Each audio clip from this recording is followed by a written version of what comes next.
संस्कृती कला दर्पण ठाणे यांच्या वतीने देण्यात येणाऱ्या पुरस्कारासाठी सर्वोत्कृष्ट मालिका म्हणून श्रीमंत बाजीराव मस्तानी या मालिकेची निवड झाली आहे। तर या मालिकेत पेशव्याच्या भूमिकेत असलेल्या अंगद म्हसकरनं सर्वोत्कृष्ट अभिनेत्याचा पुरस्कार मिळवलाय। सर्वोत्कृष्ट छायांकनाचा पुरस्कारही योगेश जानी यांना याच मालिकेसाठी मिळाला। तर ईटीव्हीवरच्याच लेक लाडकी या घरची या मालिकेचे दिग्दर्शक महेश तागडे आणि अजय मयेकर या जोडीनं सर्वोत्कृष्ट दिग्दर्शकाचा पुरस्कार पटकावलाय।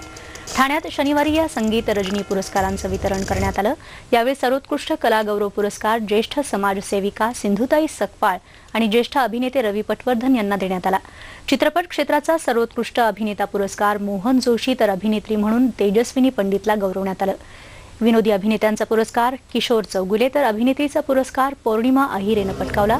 नाट्य विभागात अमित कामत आणि आदिती सारंगधर यांनी नवागडी नवराज्य आणि एक लफडं न विसरता येण्यासारखं या नाटकांसाठी पुरस्कार स्वीकारले।